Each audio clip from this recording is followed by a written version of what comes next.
Intro. Deep space silence. In the black silence of deep space, a message travels between stars. It moves faster than light. It carries fear, a warning, a secret.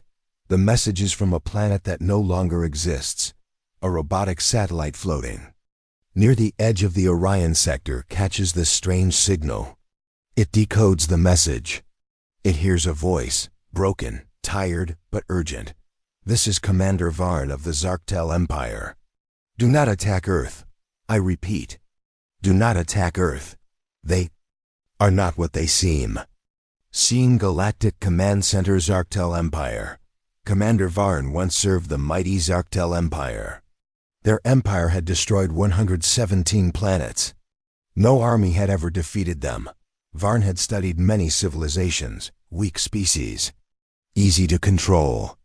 He thought humans would be the same at first, but what he saw on Earth changed him. Now he is a traitor, a runaway, hunted by his own people. And all because he tried to stop a war that should never begin. Flashback: 1 year earlier, Zarktel War Council. The War Council meets in a dark chamber.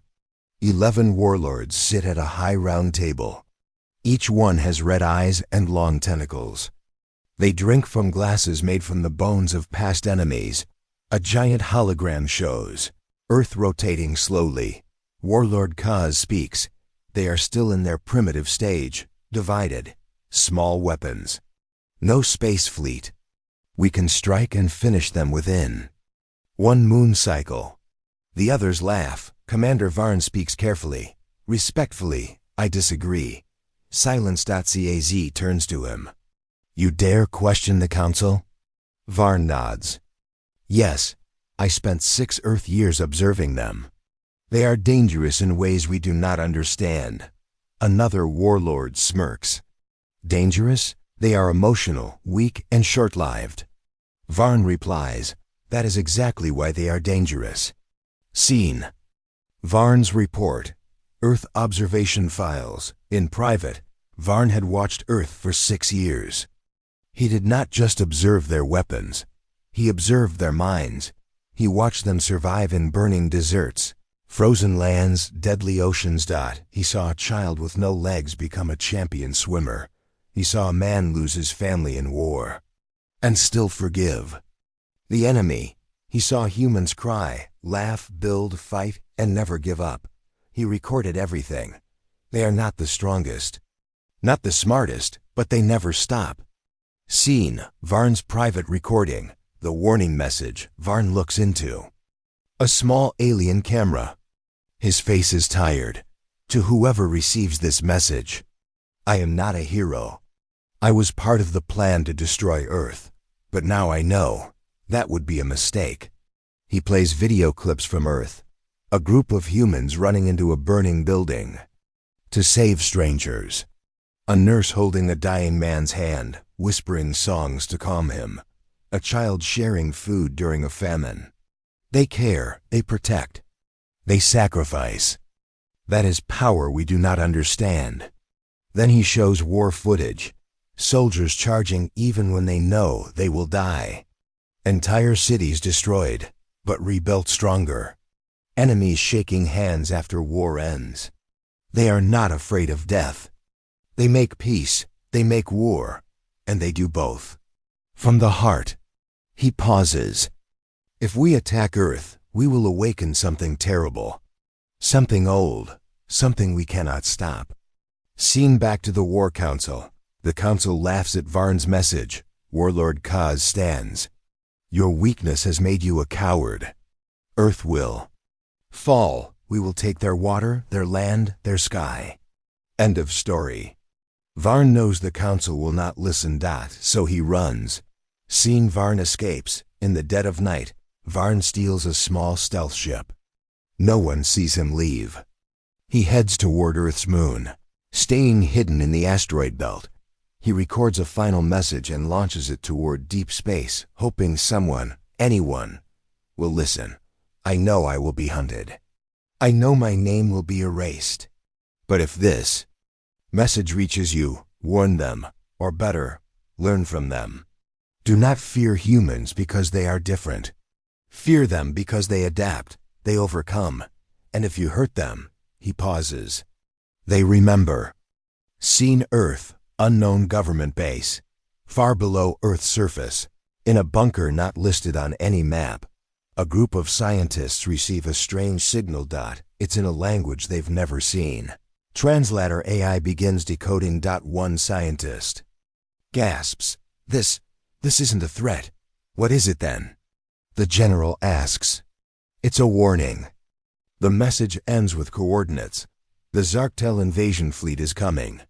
Scene: Zarktel hunter ship pursuit of Varn. A black warship chases Varn across the stars. They lock onto his signal. Fire. Boom. His ship shakes.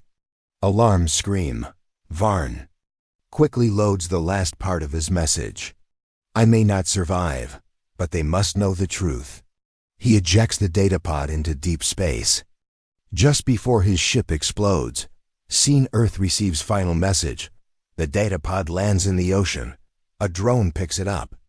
Inside is Varn's last image, burned, injured, bleeding, but smiling. You don't need to fear the Zarktel Empire. They fear you, and they don't even know it yet. Final voiceover. Deep space black screen. This is how the story begins. Not with a battle, but with a whisper, a warning, a message. From the edge of space, the war is coming. But this time, Earth is ready. Intro. Dark room, underground military base Earth. The room was cold. Metal walls, blinking lights, no windows. Only silence. General Makoa stood in front of a large screen. Behind him, two scientists waited. The screen lit up. A deep alien voice played. This is Commander Varn. Do not attack Earth. Humans are not what they seem. The general clenched his jaw. Play the next file, he ordered. A file opened. Subject: the human archive. Emotion: rage. Scene: secret human archive. Deep under the Earth's crust, far below the oceans, a place existed that only 5 humans knew about. It was called Archive 9, a vault of human history. Not the good parts, not the peace treaties, inventions, or poems. Archive 9 stored only one kind of story: the rage of mankind. Wars, uprisings, revolutions, betrayals. Commander Varn had somehow gained access to this archive. He downloaded over 400 years of rage data and sent it to the stars. This is what the Alien Council refused to see. Flashback. Earth history playback. World War II. The first video showed black and white soldiers running through mud, their faces covered in blood and dirt. Bullets flew past them. Tanks exploded. Screams echoed. It was World War II. A narrator spoke. They dropped fire from the sky. Cities turned to ash. 80 million lives lost. Footage of Hiroshima filled the screen. A city glowing, then disappearing. In one single flash, and yet humans still stood. Broken, burned, grieving, but alive. Varn's voice played softly. Other species surrender when their numbers fall. Humans, they fight harder. Scene: alien observation ship, watching the files. 3 alien officers from the Zarktel Empire watched the recordings in a room shaped like a claw. They were confused. First Officer Tal scratched his head. But why? They destroy each other. That is weakness. Commander Zeth shook his head. No, that is different. They destroy, but they also rebuild. He pointed at the screen. Soldiers shared food with enemies. Civilians hugged their soldiers. Families stood among ruins and planted flowers. They rage, they cry, but they continue. Tal frowned. Are they insane? Zeth whispered. Maybe, but it works. Scene: Earth, archive file. Human rage case 127. The last stand. The screen showed a battlefield covered in snow. One small group of humans was trapped. They had no food, no bullets, no help. Enemy tanks surrounded them. The humans didn't. Surrendered. They tied knives to sticks. They set fire to their own vehicles to block the enemy. They used body heat to stay alive. They fought for 6 days. In the end, they died, but they delayed the enemy long enough for their army to win the war. A message appeared on the screen. They do not fear death. They use it. Scene Zarktel. War room, rejecting the data. Varn had sent the Rage archive to the Zarktel High Command. They deleted 80% without even watching it. Warlord Kaz said, "This is human propaganda. Weaklings trying to scare us." Another officer said, "Their history is violent, but so is ours." Kaz replied, "Yes, but we conquer others. They destroy themselves. That is stupid, not scary." One young alien general looked uneasy. He asked, "Then why is Commander Varn afraid?" "Silence," Kaz snapped. "Because he is broken. We will not waste time." Earth dies in 3 cycles. Scene Earth, file, when anger turns to unity. Back on Earth, Archive 9 showed a new file. It was not just war. It was what happened after war. The screen showed Germany after World War II. Bombed, destroyed, then cities rebuilt. Children laughing, machines running, factories alive again. Then Japan. Once nuclear dust, now lights, trains, peace. Then Rwanda. Civil war, neighbors killing neighbors. But later, forgiveness, healing, rebuilding. Varn's voice. Their rage does not destroy their future, it fuels it. Scene Varn's private log, understanding human wrath. Alone in his ship, Varn recorded a log entry. We see rage as something wild, but humans have learned to use it, like fire. They get angry when they lose, but they don't cry, they fight. They get angry when their people die, so they become stronger. They use pain as fuel, anger as armor. He looked into the camera. We have never faced anything like that. Scene Human Soldier Interview. File Operation Iron Heart. An old video played. An interview with a human soldier. He had one arm, one eye, burn marks on his face. The interviewer asked, "Why did you keep fighting?" The soldier smiled. "Because my friends died.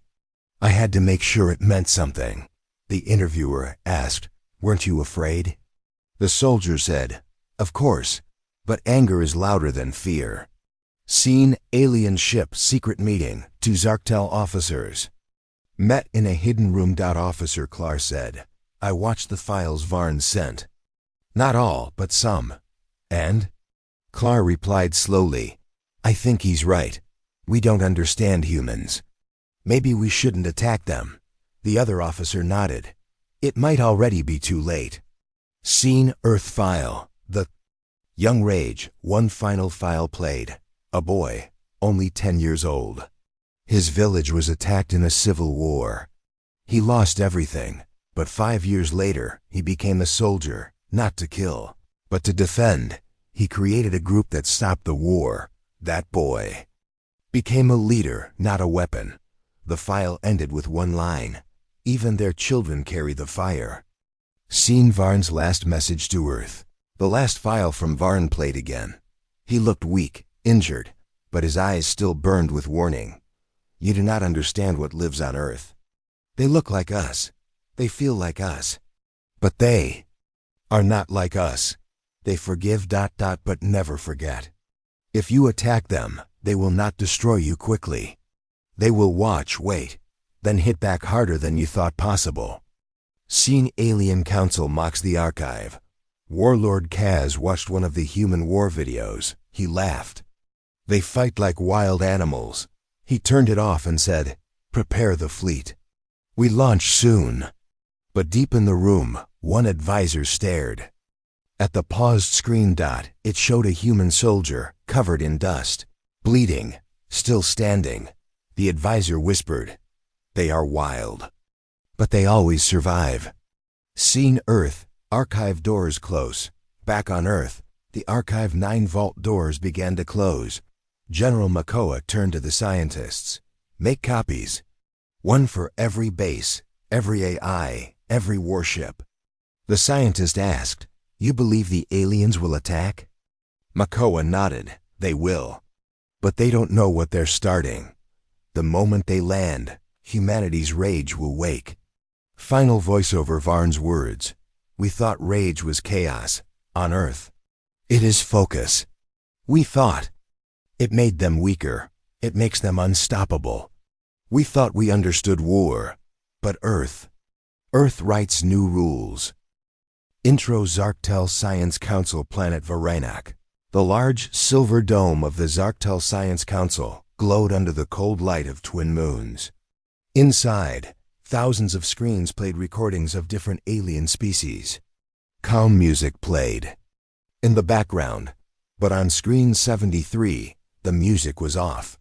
There was no peace, there was chaos.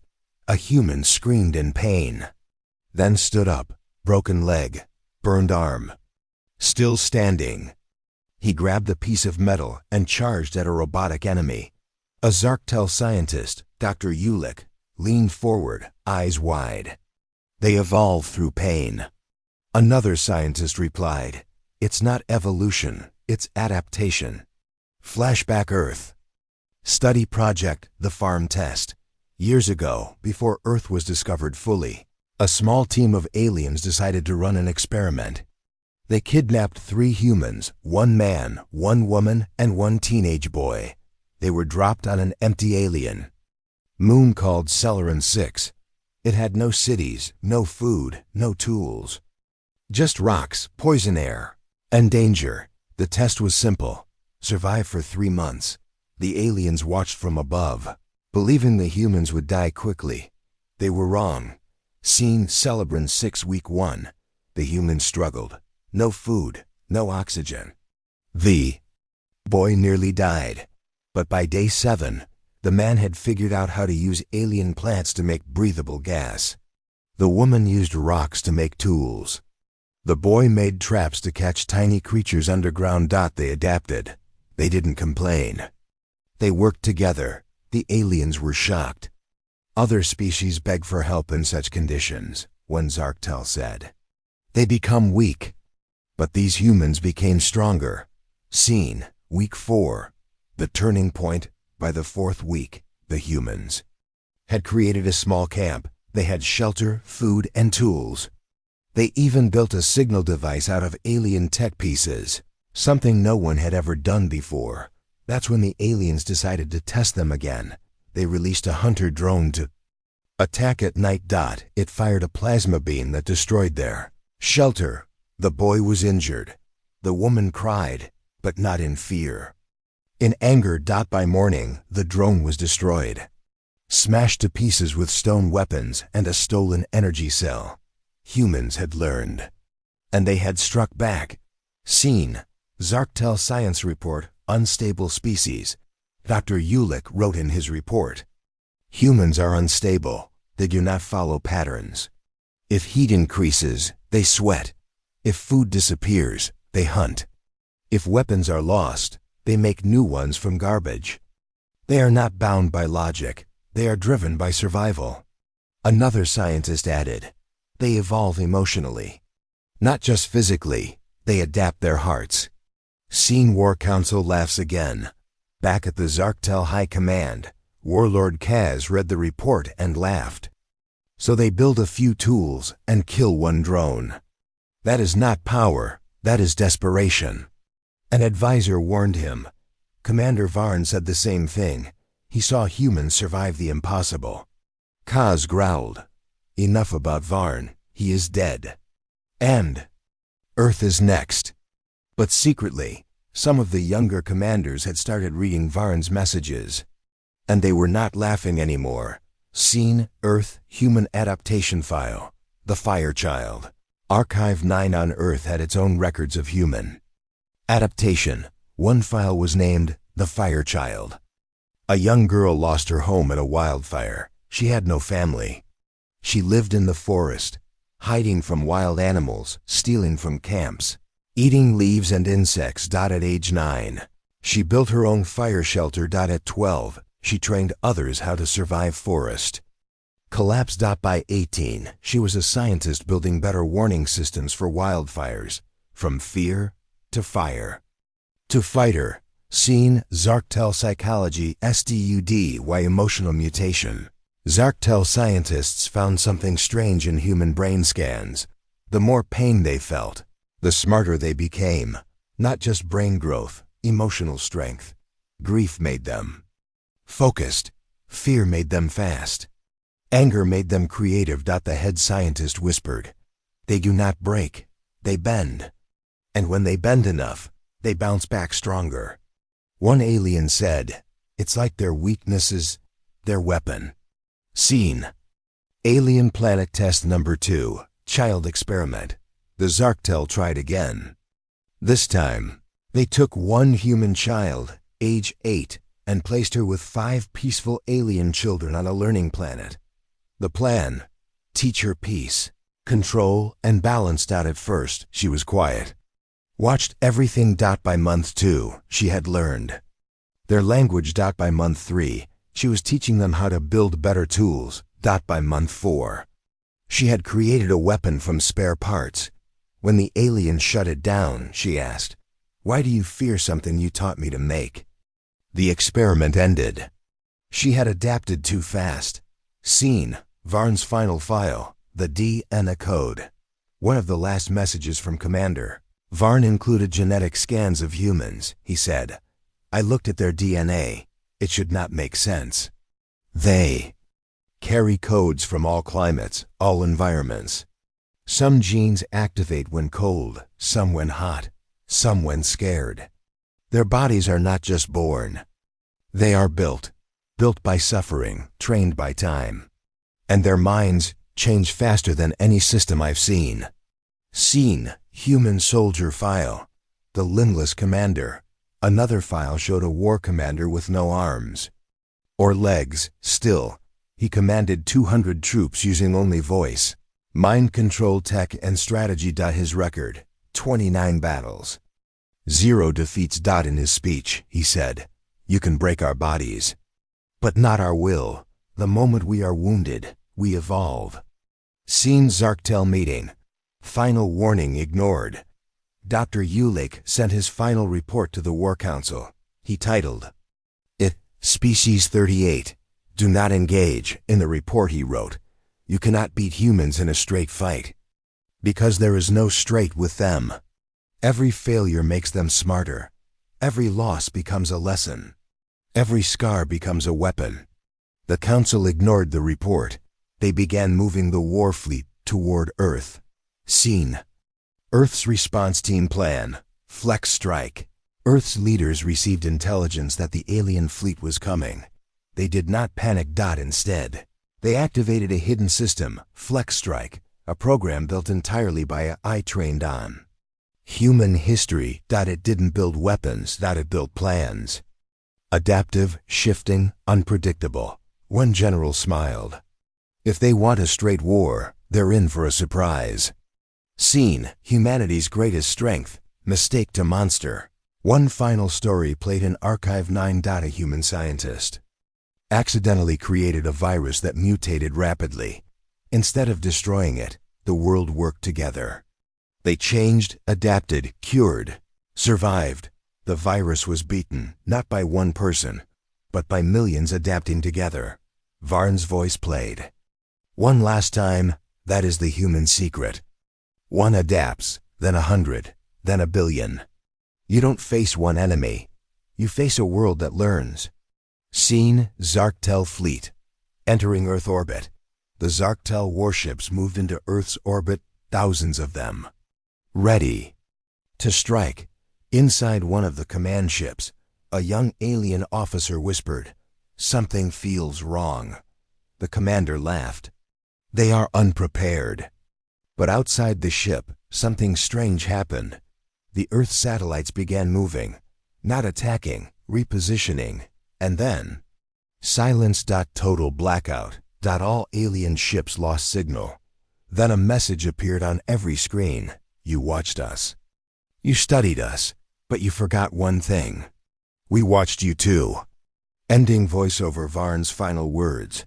You thought adaptation was slow. You thought it was quiet. But on Earth, adaptation roars. And now, it is awake. Intro Alien Research Facility, Deep Space. Far from Earth, on a cold moon orbiting a gas giant, stood the Zarktel Research Facility, a place hidden from all. Where the darkest experiments were done. Here, they held their newest prize. A human child. Her name was Lena. She was only 9 years old, but her bright eyes carried the weight of 100 battles. The aliens believed they could break her, control her, use her as a weapon. But Lena was not like any child they had ever met. Seen the cell. Lena sat quietly on the cold floor of a transparent cell, her clothes torn, dirt on her face. Yet she smiled. A young alien scientist, Dr. Velen, approached. "You are far from home, little human." Lena looked up. "I'm exactly where I need to be." Velen frowned. "You don't understand. We control this place." Lena shrugged. "Control is a story. I tell my own story." Scene: the experiment. Begins. The aliens connected Lena to machines that scanned her brain, heart, and body. They tested her reflexes, emotions, memory. They showed her images of war, fire, death.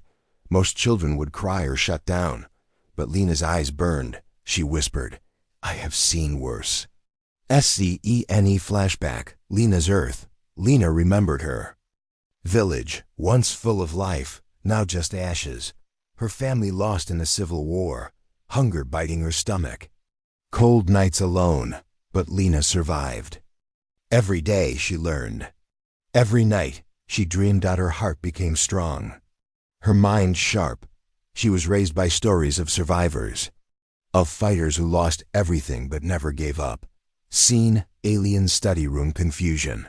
The alien scientists recorded their data. Dr. Velen spoke. "Her brain activity is abnormal. She learns faster than the machine can track." Another scientist added, "She processes pain as strength, fear as power." Velen shook his head. "We cannot break her, but maybe we can teach her." Scene: Lena's lessons. The aliens tried to teach Lena their language and customs. They showed her their weapons, their history. But Lena learned too fast. She understood their weaknesses, their fears. She asked, "Why do you fear me?" Velen answered, "Because you are human." Lena smiled. "Then you already know the danger." Scene: Lena plans escape. Lena waited. She observed the guard schedules, the security patterns, the weak spots. Every day, she grew stronger. Not just in body, but in mind. One night, the facility's alarms blared. Lena was ready. She used a hidden piece of wire to unlock her cell door. She moved silently through the dark halls. Scene: the guard encounter. A tall alien guard blocked her way. Lena stood her ground. The guard raised his weapon, but Lena didn't run. She grabbed a sharp piece of metal and lunged. The guard fell. Lena didn't kill him. She left him unconscious. Scene: the control room. Lena reached the control room, the heart of the facility. She hacked into the system, using knowledge she had learned from her captors. She sent a message, a simple message. "I am here, and I am not alone." Scene: back on Earth. The rescue team on Earth. A secret rescue team received the signal. Led by Captain Harris, they prepared for a dangerous mission. "This is our chance to bring Lena home," Harris said. The team trained hard. They knew the stakes. Scene: alien response. The Zarktel Council learned about the escape. Warlord Kaz was furious. "The child is a weapon we cannot control," he snarled. "Send the hunters. Bring her back, dead or alive." Scene: Lena's journey through the facility. Lena moved fast. She avoided traps and cameras. She saved other captured humans and aliens who wanted freedom. Together, they formed a small group, ready to fight. Scene: the final battle. The hunters caught up. Lena and her group fought fiercely. The battle was loud and brutal. But Lena was a symbol of hope. Her courage inspired everyone. Scene: rescue arrival. Just as the hunters cornered them, The Earth rescue team arrived. The aliens were shocked by the sudden attack. A fierce firefight began. Lena and the rescue team escaped through a hidden tunnel. Scene back on Earth reunion. Lena stood with her rescuers. She looked up at the sky. "They thought they could break me," she said quietly. "But they only made me stronger." Scene Lena's warning. In a broadcast to Earth's leaders, Lena spoke. "The aliens don't understand us. They think pain breaks us. It doesn't. It builds us. If they come to Earth, they will face a people who never stop fighting." Ending voiceover General Makoa. Lena is more than a child. She is a symbol. A symbol of human strength. They tried to break her, but she broke their plans. We will not fall. We will not hide. Because we are human. Intro. Deep Space. Zarktel fleet prepares. In the darkness of deep space, thousands of Zarktel warships floated in silence. Their lights glowed red. Engines hummed like a beast ready to roar. Warlord Kaz stood on the command bridge of the flagship Bloodlight. He raised his arm, and a low drumming sound began. Slow, powerful, ancient. "Let the war drum sound," he said. "Earth will fall, and the last human will kneel." The war had begun. Scene Earth Defense Council Underground Base Iceland, under the frozen mountains of Iceland. Earth's most secret defense base came alive. Generals, scientists, and world leaders gathered around a massive screen showing alien ship movements. Captain Haris, the leader of Lena's rescue, reported, "The Zarktel fleet has moved past Mars. Ada, 72 hours. Earth had little time, but fear wasn't in the room, only focus. General Makoa stood up. "If they want war, they'll get war, but on our terms. Activate protocol, Wolf Shift." Scene protocol, Wolf Shift initiates. Wolf Shift wasn't about bigger weapons. It was about strategy. It was about unpredictability. Across Earth, decoy satellites exploded, faking chaos. Old space junk was turned into fast-moving shrapnel to damage alien scanners. Entire cities vanished using hologram cloaks. Hiding civilians underground. Earth wasn't hiding in fear. It was preparing in silence. Scene Lena trains others. Back in the underground base, Lena, now known as the Flame Child, trained young recruits. She wasn't just a survivor anymore. She was a leader. She told the group. "They think they're strong because of their ships and guns. But we have something they don't. Choice. We can change. Learn. Fight. Adapt." Her voice shook the room. Scene inside Zarktel ship. Commander Krosh's doubt. Not all aliens believed in the war. Commander Krosh, second in command under Warlord Kaz, watched videos of human history. He saw humans survive plagues, nuclear wars, climate disasters, even civil wars. He whispered, "They should have died, but they didn't. They evolved." He remembered Commander Varn's final message. "You can destroy a human's body, but their will is fire." Krosh began to doubt the war. Scene Zarktel attack starts Earth orbit. The Zarktel fleet reached Earth's orbit. Their weapons charged, but Earth didn't shoot first. Instead, it sent out a message. A single human child appeared on all alien screens. It was Lena. She looked calm. She said, "You came to break us, but you don't understand what humans really are. Pain taught us, fire built us, loss made us sharp, and now we are ready." The message cut off. Then Earth struck. Scene surprise counterattack. Phantom satellites. Thousands of invisible microsatellites launched from Earth's surface. They carried electromagnetic pulses, EMPs. Within seconds, the front line of the alien fleet lost power. Shields down. Lights off. Panic. Zarktel ships collided. Confusion spread. Earth wasn't aiming for full destruction. It was aiming to disrupt and confuse. And it worked. Scene humanity's strange weapon. The adapters in special drop pods. Adapters launched into space. These were elite human soldiers trained in chaos warfare. They had no uniform weapons. They used enemy tech. They built weapons from trash.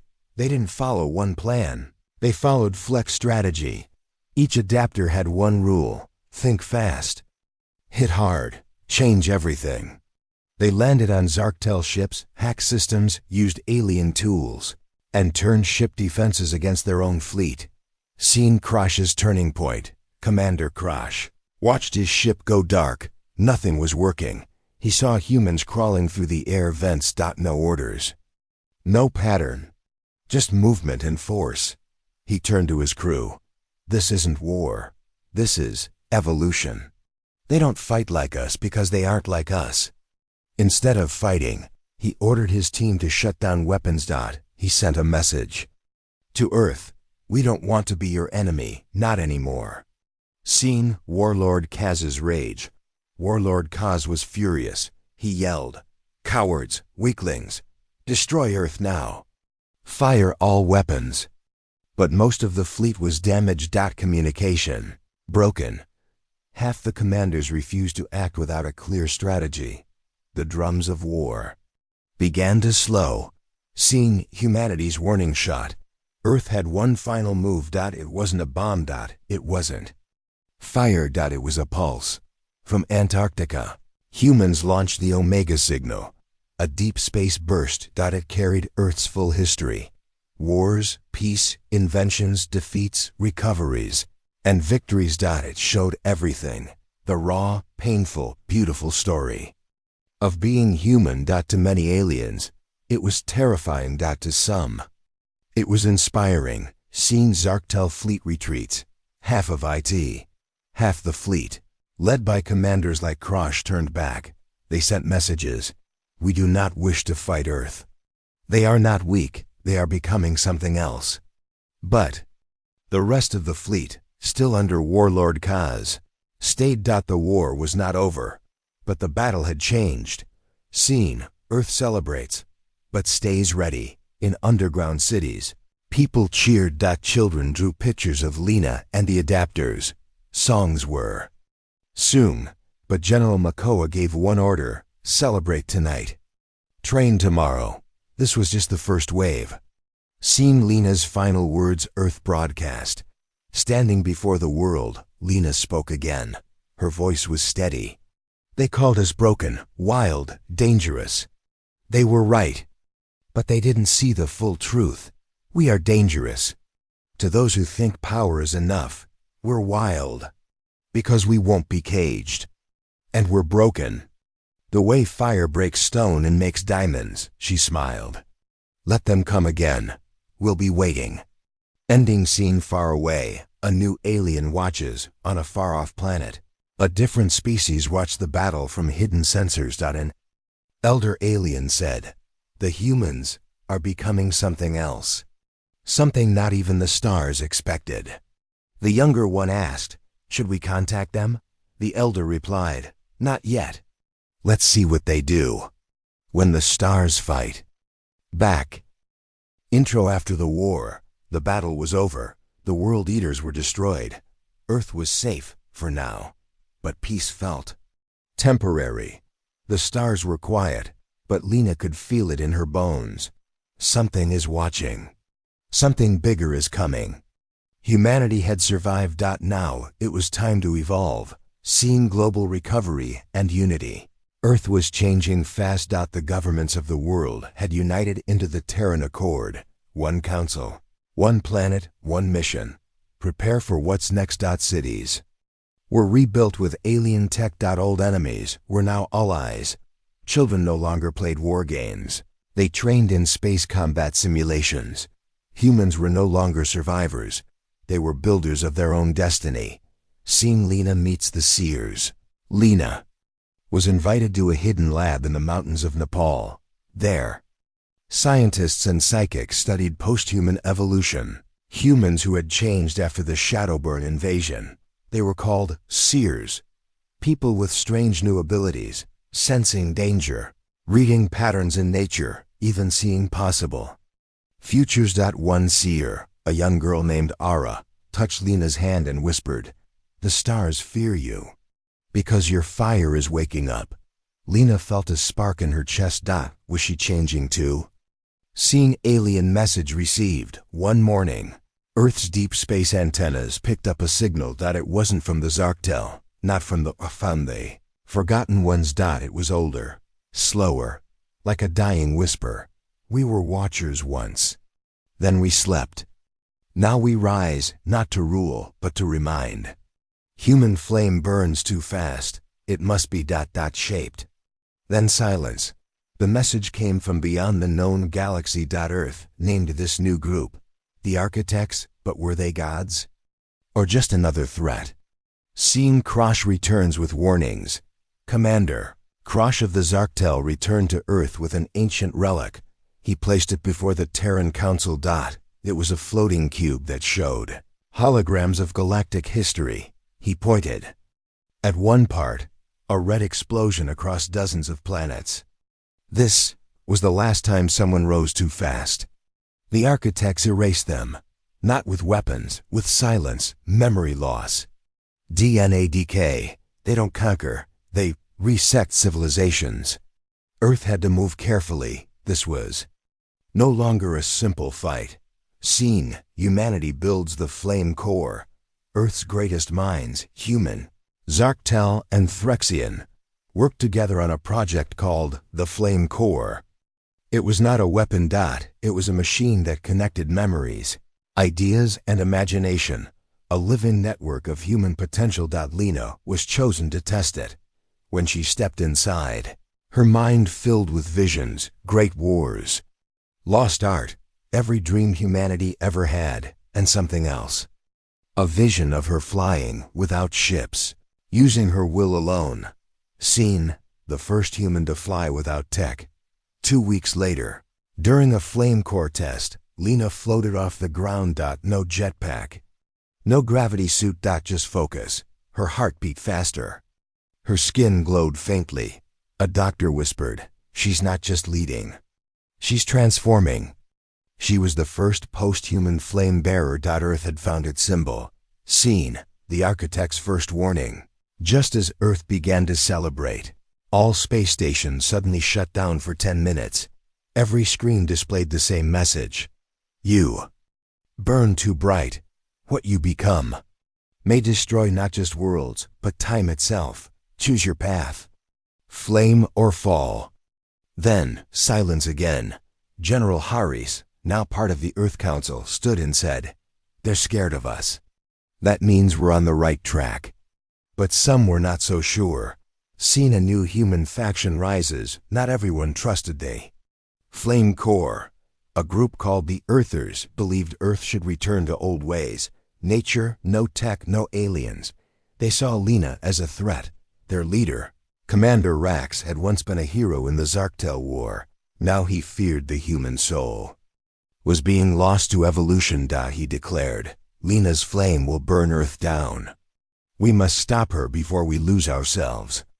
A civil tension began brewing. Seen, first human astral travel. With the help of the Seers and the Flame Core, Lena tried a new experiment, Project Astral Reach.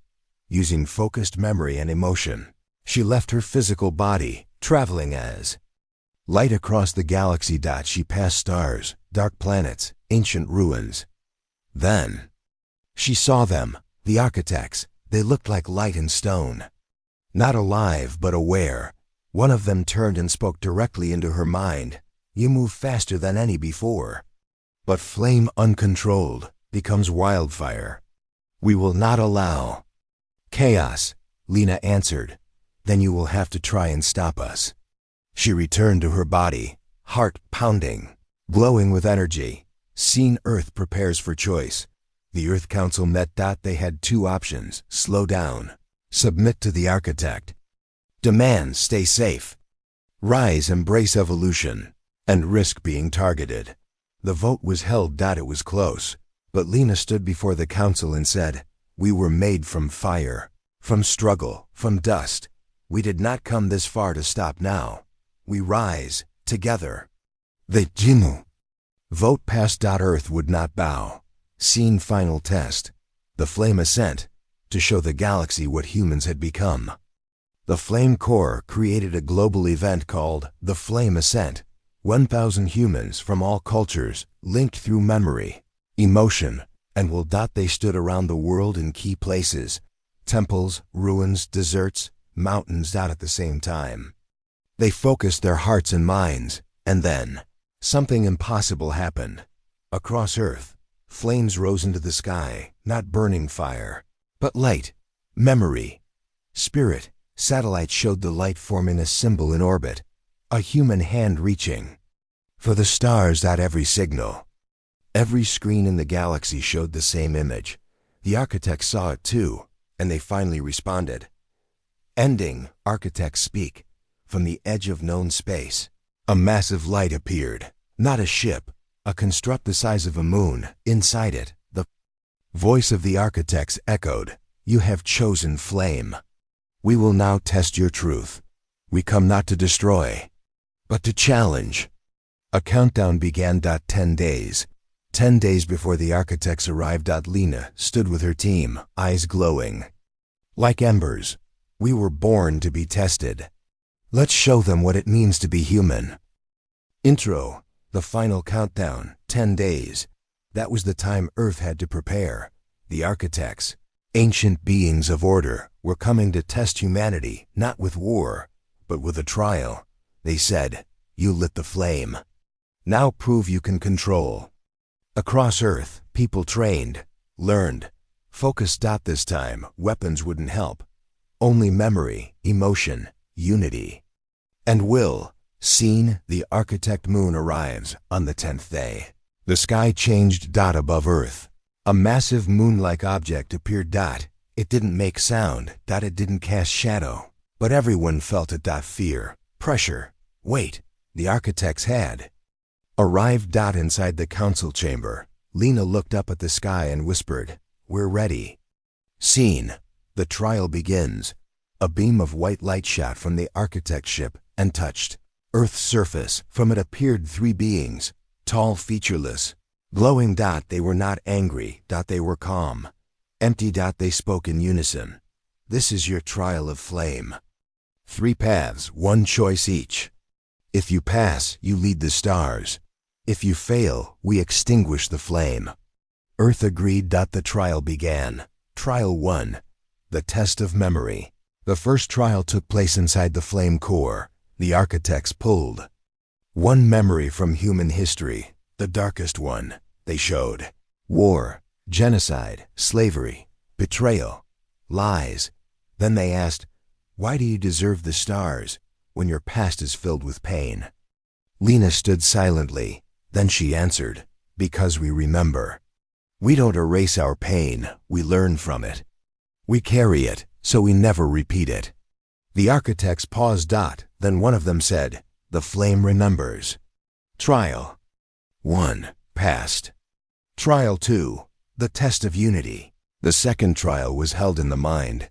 The architects connected 100 human minds, different races, beliefs, languages, and pain. Then they introduced conflict. Each person felt the anger, fear, and doubt of the others. Some wanted to break, some almost attacked each other. Then, one child, a small girl named Nira from Sudan, stood in the center. She sang a simple melody her mother taught her during war. The sound echoed in every mind. It brought calm. Peace. Tears. "This is who we are," said Lena. "We fight, then we heal, we fall, then we rise together." The architects listened. Then the flame unites. Trial 2. Passed. Trial 3. The test of future. The final trial was different. The architects showed humanity a vision, a future where humans ruled the galaxy. Some humans used power for good, some for control. Some created peace, some built empires. Then, the architects asked, "If we let you rise, what will stop you from becoming the next danger?" Silence. Even Lena hesitated. Then Hari stepped forward, calm, steady. "We won't promise perfection, but we'll promise this. We'll always question ourselves. We'll build not to control, but to connect. We'll light the stars, not burn them." The architects remained still for several moments. Then their light dimmed. and then glowed brighter than ever. The verdict, the architects, spoke together, not with words, but through every human heart. They said, "The flame is dangerous, but pure. You are not ready because you are perfect. You are ready because you grow. You pass the trial of flame."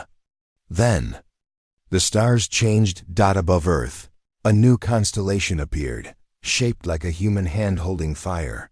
The architects left. No ships, no sound. Only peace, and a message: lead well, we will watch.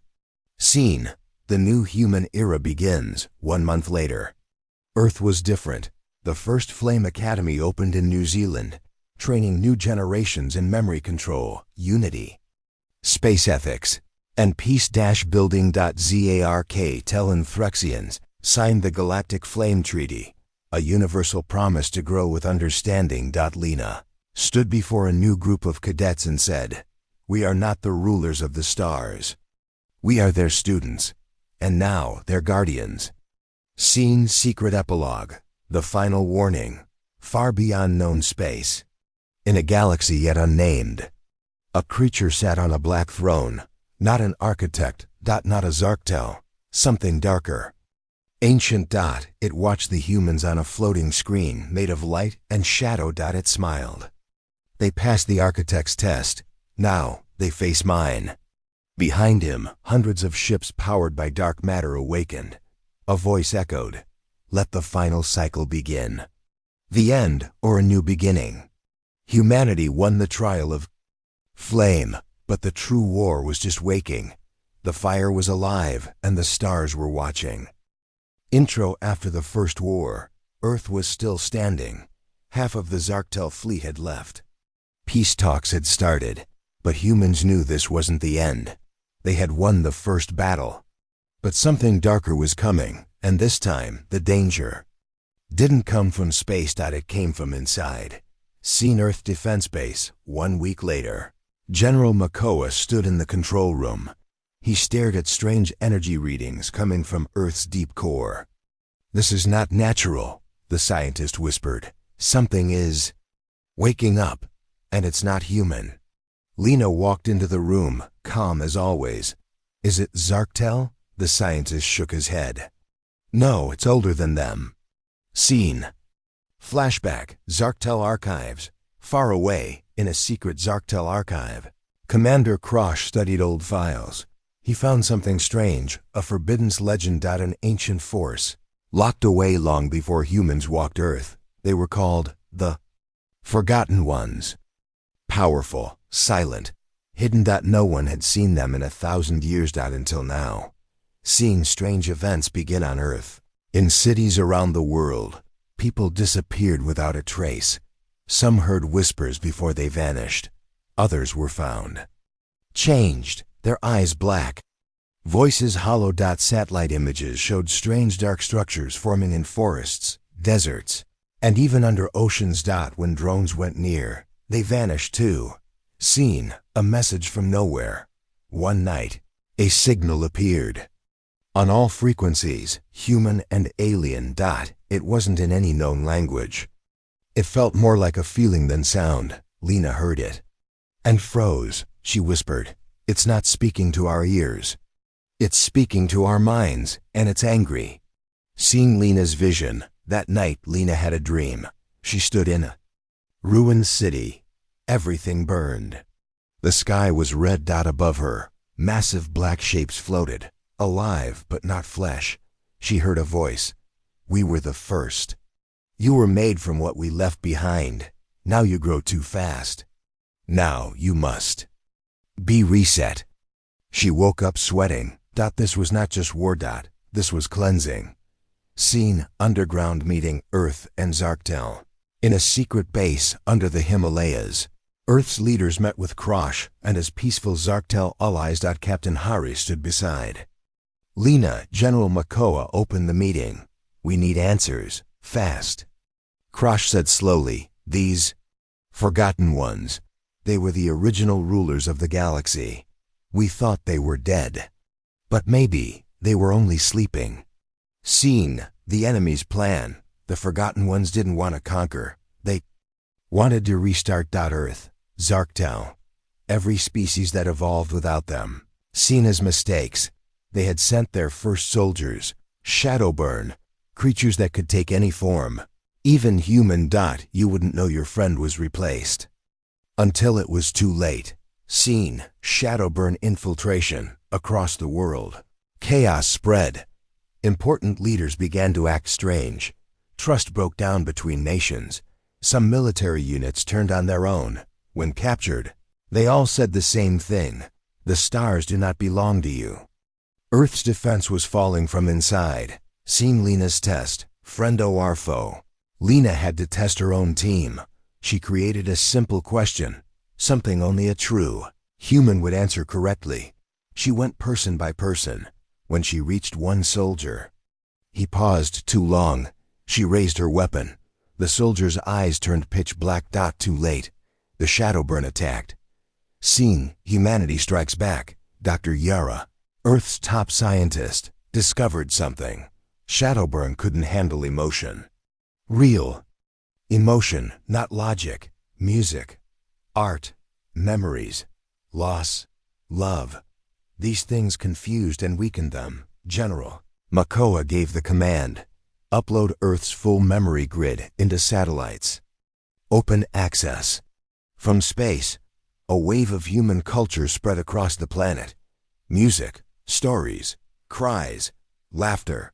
The world remembered itself. Shadowburn began to scream. They couldn't hold form. Some dissolved into dust. Seen, enemy reacts stronger. But the Forgotten Ones saw this. They sent a stronger force, not silent shadows, but world eaters, ancient machines that could devour entire cities and convert them into energy. 3 were seen landing on Earth. Time was running out. Seen. The Human-Alien Alliance is formed. For the first time in history, humans, Zarktel, and a third neutral alien race called the Threxians joined forces. Old enemies. Now brothers in war. Captain Haris led the combined ground force. Lena was the heart of the strategy. Krosh brought alien tech. And the Threxians brought a gravity weapon once used to stop stars from collapsing. Seen. The first World Eater battle. Africa. In the deserts of Africa, the first World Eater rose like a mountain. It shot beams that turned tanks to ash. Lena stood before it. She whispered, "You're big, but we are many." Then the air changed. Thousands of drones swarmed. The sky, humans controlled them using thought links, a mix of tech and biology. Every heartbeat was a command. The World Eater shook, cracked, and exploded. Victory. But 2 more remained. Seen General Makoa's sacrifice. The second World Eater attacked the Pacific coast. It reached a massive population zone. General Makoa led a team to hold it back. He knew the cost. He activated a pulse core bomb, one that only worked if detonated manually. He smiled at his team. "If I don't come back, tell Earth I said keep the fire alive." He stayed behind and pushed the button. The beast fell, but so did Makoa. Seen. The final enemy moves underground. The third and final World Eater didn't attack cities. It burrowed deep underground, aiming for the Earth's core. If it reached the center, Earth would crack open like an egg. No escape. No future. Lena knew what to do. She gathered a team of humans, aliens, and tech specialists, and they went down deep. Seen. The final battle underground. The tunnels shook. Heat rose. Rocks melted. The final World Eater was massive. Black as space. Alive like fire. Lena stood in front of it. She didn't fight with weapons. She opened a memory core, full of her life, her family, her village, her pain, her hope. The machine paused. Then it began to scream. It twisted, glitched, broke. From inside. Lena dropped the core. The machine exploded. Darkness fell. Seen Earth. 1 week later. Silence. Peace. For now. Lena stood under a tree, watching children play. Captain Haris walked up. "You saved the world again." She shook her head. "No, the world saved itself." A new threat watches, far across the galaxy, in a galaxy unknown. Something watched the battle, not forgotten. Ones, not aliens, something else. Something older. A whisper echoed across stars.